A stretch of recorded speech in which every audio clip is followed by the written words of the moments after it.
पंजाब में in house तब्दीली यानी वजीर आला पंजाब को हटाने की खबरें गर्म हैं। अब से कुछ दिन पहले वजीर दाखिला राना सनाउल्लाह भी इस तरफ इशारा कर चुके हैं और कह चुके हैं कि बस 8-9 सीटों की मार हैं वजीर आला पंजाब।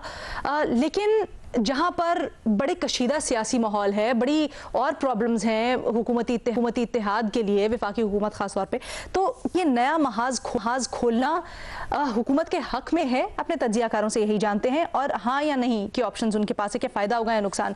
न्याई साहब, सबसे पहले आपकी इसके ऊपर राय चाहूँगी, क्योंकि अभी आप बात कर रहे थे कि खान साहब तो अभी जो नया फेज़ है उसमें इलेक्शंस नहीं चाहते, उसके पीछे मकसद नहीं है सर। लेकिन दूसरी तरफ हम देख रहे हैं कि ये जो बातें हो रही हैं, कितनी हकीकत है इसमें, क्योंकि इमरान खान भी इल्ज़ाम लगा चुके हैं कि ऐसी कोशिशें हो रही हैं। क्या आपको लगता है इसमें हकीकत है और ऐसी कोशिशें हो रही हैं, और फिर ये हुकूमत के लिए, पीडीएम हुकूमत के लिए फ़ायदेमंद होगा? इसमें तो दो राय नहीं है कि पाकिस्तान के अंदर 70 साल में जितनी भी हुकूमतें टूटी हैं वो गैर फितरी तरीके से टूटी है। वज़ीर आज़म की गैर फितरी तरीके से टूटी है। यही बात मैंने तहरीक इंसाफ वाले मुझे पूछते थे दिसंबर में कि हमारा क्या मुस्तकबिल है। फिर हमने देखा कि जाहिर है कि इमरान खान साहब को जाना पड़ा, इससे पहले नवाज शरीफ साहब को जाना पड़ा। तो ये पूरा एक सिलसिला है, नियाबत हम चला रहे हैं। बाकी ये है कि अगर आप ये समझें कि मेरी जाती राय क्या है, तो मैं ऐसे जोड़ तोड़ के मैं समझता हूँ कि यही ज़ाहिर कातिल है जिसने पाकिस्तान को आज इस मुकाम पे पहुंचाया है। यही चीजें हैं जिससे हमारे सारे जमहूरी इदारे बर्बाद करके रख दिए हैं। अतर, आपकी क्या राय है इस सिलसिले में? देखें, टू बी ऑनेस्ट, पीडीएम की जो हुकूमत इस वक्त हुकूमती इत्तेहाद है, उनको मसला है। वो ये सब कुछ कर रहे हैं, वो मसलसल इमरान खान के ऊपर तनकीद कर रहे हैं कि मुल्क के अंदर सैलाब आया हुआ है, इमरान खान जलसे क्यों कर रहा है, वो सियासत क्यों कर रहा है। और खुद आप देखें कि वो पंजाब में हुकूमत गिराने की कोशिश कर रहे हैं, वो केपीके में राब्ते कर रहे हैं, सिंध से उन्होंने लोगों के ऊपर वो प्रेशर डाल रहे हैं। तो बुनियादी तो यहाँ पे अगर कोई किरदार अदा कर रहा है तो वो शहबाज शरीफ की हुकूमत, वो पीपल्स पार्टी, ANP, JUIF, वो सब लोग मिल के इस मौके के ऊपर, जब मुल्क के अंदर सैलाब आया हुआ है, उनकी प्रायोरिटी क्या है? उनकी प्रायोरिटी ये है कि किसी तरीके से इमरान खान को या इदारों से लड़ा दो या उसको नाअहल करवा दो, इसकी हुकूमत खत्म कर दो। इसलिए कि जब तक ये चीजें नहीं होंगी इनकी सियासत आगे नहीं चल सकेगी, क्योंकि इनकी जो सियासत है वो बंद कमरों की सियासत है, वो अवामी सियासत नहीं है। अगर ये सारी जमातें इतनी तंग हैं इमरान खान से, उसकी पंजाब हुकूमत से भी, तो ये ज़िमनी इंतखाबात ही करवा दें तो इमरान खान को एक दफा शिकस्त नहीं, और ताकि ये जो अवामी मूड है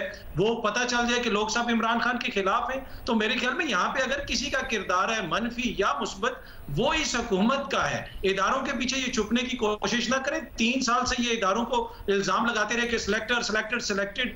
अब जो है एकदम से कहते हैं कि इमरान। लेकिन अगर अब तो पीटीआई के अपने अंदर से भी आवाजें उठ रही हैं। कल शकूर शाद साहब के इस्तीफे वाला मामला ले लें, या फिर खैबर पख्तूनख्वा में जो MPAs हैं उनके दावे किए जा रहे हैं कि साइड पे हो रहे हैं, तो पीटीआई के अंदर से भी अब इस तरह की आवाजें उठ रही हैं। बेनजीर, आप क्या समझती हैं, क्या 63A के बाद खास तौर पे जाके जो सिंध हाउस में बैठे हुए थे तो वो भी पीटीआई के अंदर से ही बैठ के गए थे ना, तो किसने किरदार अदा किया था? इन्हीं लोगों ने जो इस वक्त इख्तियार में है, तो अब वो दोबारा कर रहे हैं। यही तो मैं कह रहा हूँ। ओके, तो आपको भी लगता है कि वो दबाव के उसमें, लेकिन चलें बेनजीर ये बताइएगा, क्या 63A के बाद मुमकिन है ये हो भी सके एग्जीक्यूट? अलीना, पहली बात तो ये है कि पंजाब के सूबे को मजाक बना के रख दिया है पीडीएम ने भी और काफ लीग ने भी।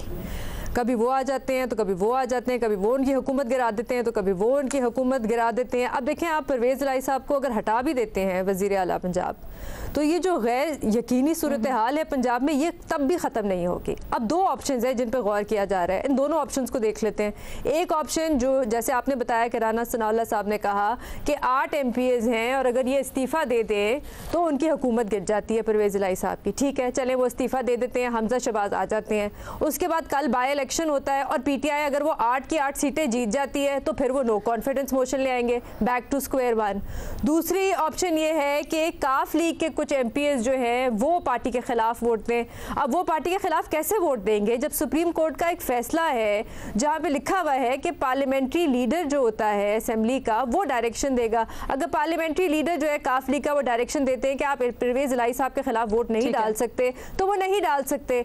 और देखिए अलीना, आजकल जो पंजाब में सूरत हाल है वो कुछ इस किस्म की है कि कोई इलेक्टेबल, मेरा नहीं ख्याल है कि बाय इलेक्शन में हिस्सा लेना चाहेगा या पीटीआई के ख़िलाफ़ इस वक्त इस हालात में लड़ना चाहेगा, क्योंकि वो ये मोस्ट लाइकली हारेगा। तो इन हालात में ये जो बैक एंड फोर्थ एक हुकूमत बन गई है उसको चलने दे, 12 महीने रह गए हैं। अगर मुस्लिम लीग नून की इस वक्त हुकूमत नहीं है पंजाब में तो उसके जिम्मेदार मुस्लिम लीग नून है, क्योंकि उन्होंने बाय इलेक्शन जो 20 हुए थे उनको सीरियस नहीं लिया, उन्होंने कैंपेन नहीं किया। भट्टी साहब, बहुत सीरियस लिया था उन 20 इलेक्शन के हलकों को और बहुत कंपेन की थी और बहुत एफर्ट्स की थी, लेकिन हार गए। 18-2 का मुकाबला था और 15-5 का मुकाबला रह गया। ये तो खैर ना करें। अच्छा, दूसरी बात, राना सनाउल्लाह साहब से दरखास्त है कि 8 बंदों की मार है पंजाब हुकूमत। राना साहब, आपकी मरकज़ की हुकूमत 2 या 4 बंदों की मार है, अगर वो इस्तीफे दे दें तो फिर आपका क्या बनेगा? अच्छा, ये जो दूसरा आपने कहा शकूर शाद का और केपी, ये बड़ा प्लानिंग के तहत सारा कुछ हो रहा है। और बड़े आएंगे कि हम वापस का असेंबली में आना चाहते हैं, हम वापस असेंबली में, और बड़े आएंगे। ये प्लानिंग के तहत हो रहा है, स्क्रिप्ट के तहत हो रहा है। -1 फार्मूला भी चल रहा है, पार्टी तोड़ने की कोशिशें भी हो रही हैं, पीटीआई के मुस्ताफी अरकान को तोड़कर वापस लाने की कोशिशें भी हो रही हैं। छांगा मांगा सिंध हाउस से अगला नेक्स्ट लेवल खेला जा रहा है। इन हाउस तब्दीली नहीं, आउट हाउस तब्दीली की सारी कोशिशें हो रही हैं। फाउल प्ले हो रहा है। 30-30, 40-40 साल से हुकूमत में रहने वालों ने कुछ नहीं सीखा बदकिस्मती से। और आखिरी बात, जिस तरह इस वक्त सियासत से इमरान खान को आउट करना है, सारों पीडीएम सब पीडीएम की ख्वाहिश है, इसी तरह पीडीएम की सबसे बड़ी ख्वाहिश है हमें पंजाब हुकूमत वापस ला दो। अनोखा लाडला खेलन को मांगे चांद रे। क्या करें मैडम शेख, इन्होंने कुछ नहीं सीखा और कुछ नहीं सीखना, और इससे नुकसान होगा पीडीएम को आगे लॉन्ग टर्म में। मज़ा साहब, देखिए एक मफरूज़े की बुनियाद पर हम सारा तज्जिया कर रहे हैं। मुझे बताएं कोई 2 एमपीएस ने प्रेस कॉन्फ्रेंस की है कि उन्हें ऑफर हुई है? कोई 2 एमपीएस किसी ने कहा कि उनको ऑफर हुई है और ये बताया कि कहां से ऑफर हुई है? एक बयान आया कि ये हमारे एमपीएस को खरीदे जा रहा है। भाई भी तो सबूत देना, कौन से एमपीए को खरीदे जा रहा है, कौन से एमपीएस हैं जिनको खरीदा जा रहा है? यानी मेरे अगर एमपीएस बिक रहे हैं तो मुझे उन एमपीएस का नाम तो पता होगा ना। तो हम एक मफरूज़े की बुनियाद पर ये तसव्वुर कर रहे हैं कि पंजाब हुकूमत खत्म की जा रही है। दूसरी बात यह कि चौधरी परवेज इलाही और पीएमएलए क्यू के जहां से राब्ते हैं, जिन राब्तों की बुनियाद पे वो वजीर आला बने हैं, तो वो फिर अगर इमरान खान से नाराज होंगे और नाराज हैं तो वो इधर से उधर कर देंगे परवेज इलाही को। परवेज इलाही को क्यों तब्दील करेंगे?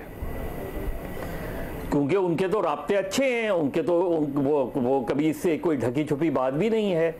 तो मुझे नहीं लग रहा कि ऐसा कुछ होने जा रहा है। दूसरी बात यह कि अगर ऐसा कुछ होगा तो उसका 100% नुकसान पीडीएम को होगा, उसका 110% नुकसान मुस्लिम लीग नून को होगा। लिहाजा मुझे नहीं लग रहा ये जो एक्सरसाइज है ये कहीं भी, मुझे नहीं लगती, सोच जरूर हो रही होगी, कुछ बैठ के गुफ्तगू जरूर हो रही होगी, लेकिन अगर कोई ये कह रहा है कि कोई सीरियस एफर्ट है तो मुझे सबूत लाए, सबूत ला के दे पेश करे तो मैं उस पर तजिया करूँ ना। आप जो बात कर रहे हैं सर, आपकी बात का बिल्कुल एहतराम, लेकिन जिस तरह इंडिपेंडेंट जराए से खबरें मौसूल हो रही हैं, उसके बाद हमारे पैनल पे बैठे हुए भी जो एनालिस्ट मोतबर जराए क्या है, ये टर्म जो है खुदा के लिए अलीना ये मोतबर जराए क्या टर्म है? ये मोतबर जराए मुझे बताएं, मोतबर जराए क्या टर्म्स हैं? और उस मोतबर जराए ने नाम चल रही होती है ना एमपीएस के। भट्टी साहब, पहली बात तो ये है मैडम शेख के मज़हर भाई ने बुजदार वाली जीत ली थी शर्त, मगर परवेज इलाही वाली हार जाएंगे। परवेज इलाही लेफ्ट राइट होने वाले इस मर्तबा नहीं हैं, पहली बात। दूसरी बात ये है कि थोड़ी देर वेट कर ले मज़हर भाई। एमपीएस भी सामने आने वाले, एमएनएस भी सामने आने वाले हैं कि क्या हुआ क्या नहीं हुआ, क्या किया जा रहा है क्या नहीं किया जा रहा, थोड़ी देर वेट कर ले। तीसरी बात यह है कि जो आप बुजदार का 5 साल वेट कर लिया यार, थोड़ा दिन बुजदार का वेट कर लिया ना मज़हर साहब, चंद सर बुजदार का वेट कर लिया ना 3.5 साल का। भट्टी साहब बोले ना तो थोड़ी दिन मैडम शेख जुमला कंप्लीट करें फिर मुझे क्लोज करने प्रोग्राम। उन सहाफियों को मत बुलाएं, थोड़े दिन वेट कर ले। अगर ये MPMN सामने ना आए जब आएंगे तो तजिया कर लीजिएगा और मैं भी बता दूंगा। ठीक है, चलिए ठीक है। जब आएंगे तो फिर मैं भी बता दूंगा, जाहिर है। जब हो सकता है हो, जब आएंगे जब बात करेंगे ना, अभी तो हवा में है ना बातें। ठीक है मजे साहब, thank you so much. Okay, मैं कह रही हूँ ना सर, आपकी राय का एहतराम करते हैं, हम नहीं तज्जिया करना चाहते, कोई बात नहीं है, लेकिन हमारे यहाँ पर ही बैठे हुए राय में इख्तलाफ पाया जा रहा है और जो तज्जियाकार हैं उनके पास उनके जराए ये कहते हैं कि ऐसा होने वाला है।